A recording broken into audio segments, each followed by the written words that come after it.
Bonsoir à tous et à la une de ce JT. Le Haut-Rhin, une chance, c'est le nom d'un nouveau club d'entreprise qui favorise l'insertion professionnelle et l'inclusion. Objectif, atteindre sous peu une centaine de membres. Travailler au raccordement électrique sans couper l'alimentation, des travaux sous tension, pas très courants et qui nécessitent beaucoup de précautions et de techniques. Exemple ce matin à Gamsheim. Et puis une nouvelle boutique consacrée à l'artisanat local va ouvrir ses portes pour 11 mois, place de la Cathédrale, 1138, c'est son nom. Mais on commence tout de suite avec le nouveau rebondissement de ces élections municipales à Strasbourg. Mathieu Kahn a annoncé son retrait de la liste socialiste. La semaine dernière, l'ancien candidat PS avait déjà laissé sa place de tête de liste à Catherine Trottmann. Il devenait alors le numéro 2. La raison de cette décision invoquait alors le procès de la Maison des associations auquel il était indirectement lié. Mais hier soir, Mediapart et Rue 89 Strasbourg ont révélé des éléments de sa vie privée. L'élu strasbourgeois aurait notamment rémunéré des étudiantes pour des photos érotiques. Des éléments qui auraient poussé la direction nationale du Parti socialiste à intervenir. Et Mathieu Kahn dénonce, lui, une instrumentalisation de sa vie privée. Et dans le reste de l'actualité, les premières épreuves se sont achevées, mais la mobilisation ne faiblit pas. Une centaine de professeurs se sont réunis devant le rectorat 24 heures après la prise de fonction de la nouvelle rectrice Elisabeth Laporte. Ils dénoncent le nouveau dispositif E3C de la réforme du baccalauréat. Les premières épreuves de contrôle continu ont en effet débuté il y a quelques semaines dans les lycées. Mais jugés stressants, inégalitaires et mal préparés, ces examens auraient été assez mal vécus par les élèves et leurs parents, selon les enseignants. On les écoute au micro de Fanny Kuntz. Qu'on constate, c'est que les élèves ils sont quand même particulièrement stressés par le fait que les épreuves arrivent quand même assez tôt dans l'année. Comme nous-mêmes, on a été assez peu informés en fait, de la teneur des épreuves, on les a pas pu très bien les préparer non plus, puisque les sujets sont choisis localement avec des collègues qui corrigent localement sans harmonisation préalable. Du coup, ça casse le côté national du bac en fait. Ça mobilise énormément de personnel qui peuvent faire autre chose. Donc on trouve que c'est beaucoup de perte de temps et d'énergie pour quelque chose qui à la fin ne sert pas à grand-chose. On n'attend plus franchement grand-chose, vu ce qui se passe même au niveau du gouvernement, des réformes, de tout ce qui les fermetures, les heures en moins là qu'on voit dans chaque lycée, le nombre d'élèves qui augmente dans nos classes, l'école inclusive qui à la base est quelque chose de très bien, mais sans avoir de moyens, malheureusement on n'aboutira pas à grand-chose. Donc voilà, j'ai pas beaucoup d'espoir, c'est triste à dire, mais j'ai pas beaucoup d'espoir. Des entreprises haut-rhinoises qui favorisent l'emploi, l'inclusion et l'insertion professionnelle de tous les publics réunis au sein d'un même club. C'est le principe du Haut-Rhin, une chance. Lancé par l'État il y a un an, ce dispositif vise à réunir 10 000 entreprises en France et 100 dans le département du Haut-Rhin.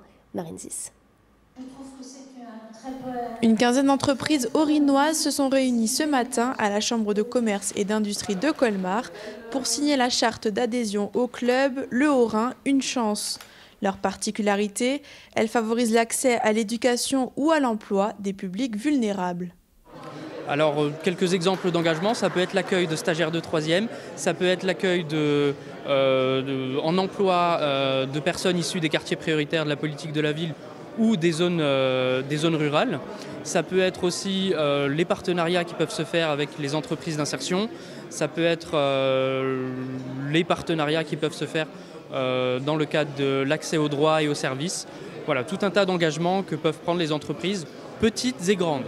Les entreprises affiliées au club Le Haut-Rhin, une chance, seront accompagnées par différentes instances pour créer, développer ou renforcer des projets alliant performance économique et sociale. L'objectif, c'est de constituer une espèce de cercle vertueux dans le Haut-Rhin qui permette justement que les entreprises se saisissent de cette ambition-là.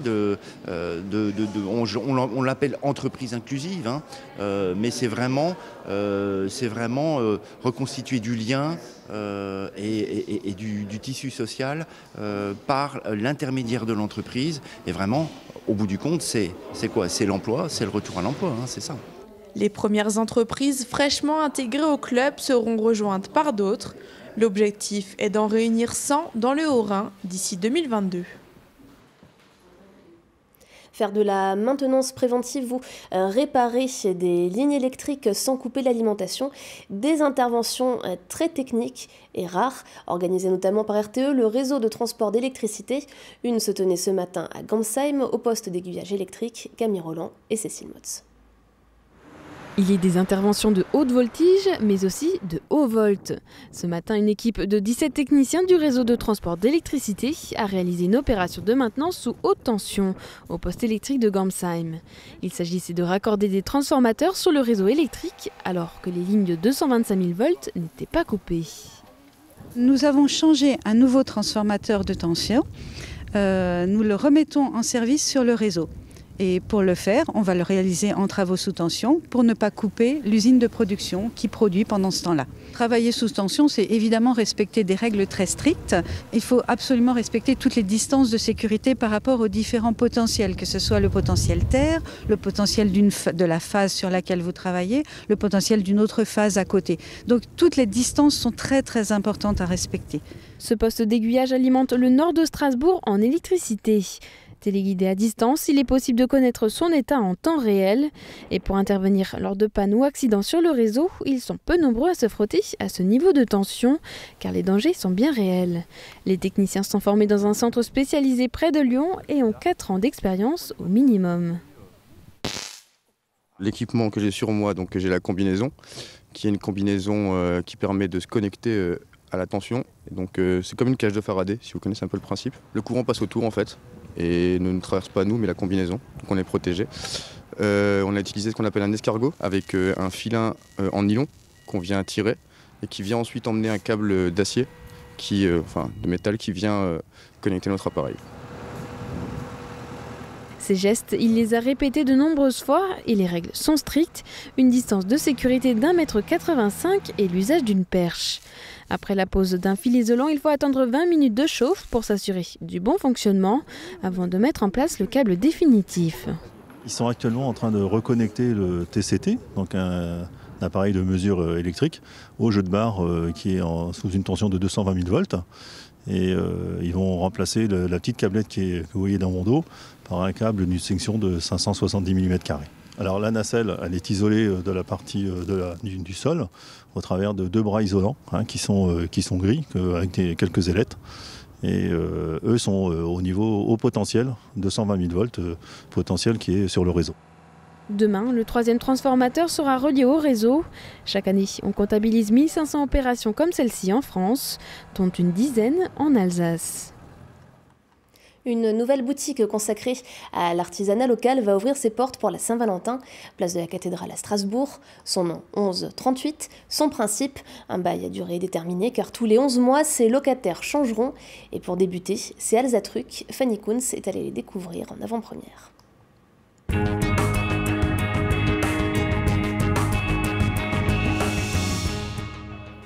Bretzel à bascule, jeux en bois, ustensiles de cuisine, le tout aux couleurs locales.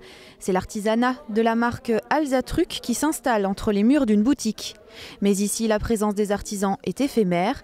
Ils auront 11 mois pour faire connaître leurs objets alsaciens ludiques et décalés. Un nouveau concept qui doit promouvoir les métiers d'art locaux. Ce que ça représente, une super opportunité d'être dans un lieu qui est juste magique en fait, et puis de pouvoir tester le potentiel d'une boutique en dur, puisque jusqu'à présent les produits Alza Truc étaient vendus sur les marchés de Noël, sur les salons. C'est un lieu qui va être dédié à l'artisanat local, et c'est une très belle initiative de la ville de Strasbourg de valoriser les artisans, et il y a franchement matière à faire. Voilà, donc la règle du jeu, c'est que ça changera tous les ans.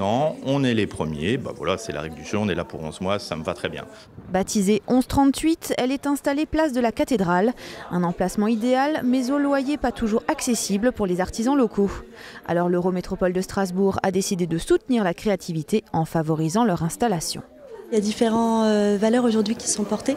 D'abord, le rayonnement de l'artisanat. On est effectivement sur des savoir-faire, métiers d'art, quelque chose qui est aujourd'hui un véritable outil d'attractivité pour le territoire, et notamment la ville de Strasbourg. L'approche patrimoniale et architecturale du lieu. Et le dernier élément étant de favoriser la diversité commerciale. Permettre à différents commerçants, artisans de bénéficier de ce lieu favorise la diversité qui est aujourd'hui quelque chose d'important, tant pour les consommateurs que les habitants de la ville. La boutique accueillera la gamme Alza Truc jusqu'à la fin de l'année. L'occasion peut être de venir chercher des cartes postales en bois à l'effigie de la cathédrale pour vos prochaines expéditions. Il est né il y a 130 ans et décédé il y a 50 ans et vous avez forcément déjà entendu son appel fait le 18 juin. Il y a 80 ans, c'est bien sûr le général de Gaulle et avec ses 3 dates anniversaires, 2020 sera riche en commémorations. À cette occasion, la région Grand Est, en partenariat avec la Fondation Charles de Gaulle, initie un grand projet de Gaulle 2020 en Grand Est et de nombreux rendez-vous seront organisés sur le territoire tout au long de l'année nora-boriois.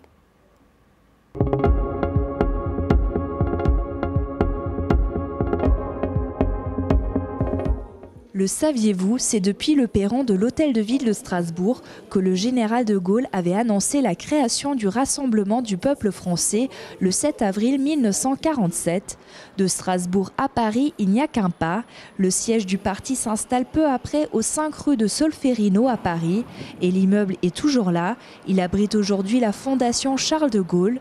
Ici, on peut visiter le bureau du général, bureau qu'il a occupé jusqu'en 1958. On y découvre la machine à écrire sur laquelle a été tapé l'appel du 18 juin, la constitution de la Ve République ou encore un globe, un cadeau de ses collaborateurs lorsqu'il était à l'Élysée. On a gardé tout à l'identique. Évidemment, on a ajouté, les portraits, vous imaginez bien, n'étaient pas là.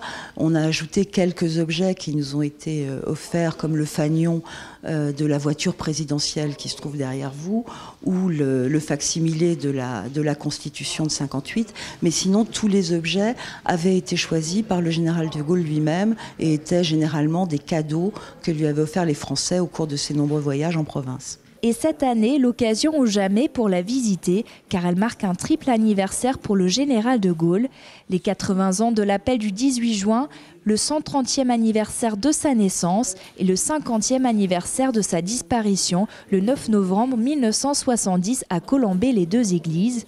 À cette occasion, la région Grand Est organise avec la Fondation Charles de Gaulle une série d'événements, comme une exposition présentée en même temps dans les 5152 mairies du territoire. Il faut que chaque habitant du Grand Est puisse s'approprier cette histoire de France, cette histoire d'un grand homme. Et symboliquement, là aussi, le Conseil régional tiendra sa séance du 18 et du 19 juin à Colombey même. Je crois que là aussi, c'est marqué au-delà des différences politiques, l'attachement à l'histoire de notre pays.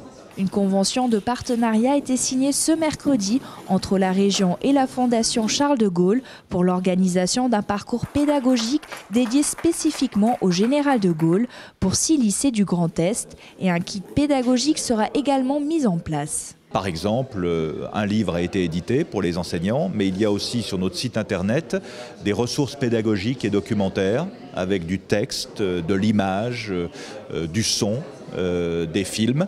Et c'est le fruit d'un travail scientifique, c'est-à-dire que ça a été élaboré par des historiens indépendants, donc c'est complètement validé scientifiquement, puisque Charles de Gaulle n'appartient à personne et ça ne doit pas être un objet de débat politique.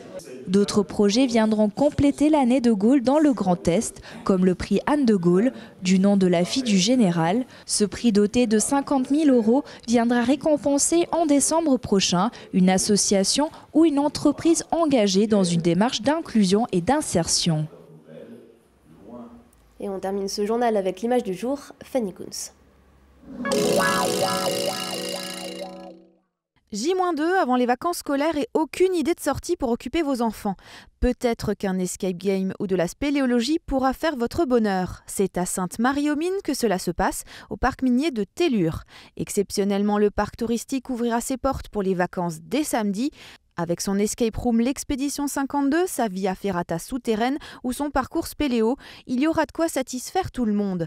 Bien entendu, la classique visite de la mine est possible pour les moins téméraires. Mais attention, les places sont comptées, alors pensez à réserver vos visites. Top départ samedi 15 février, 14 h.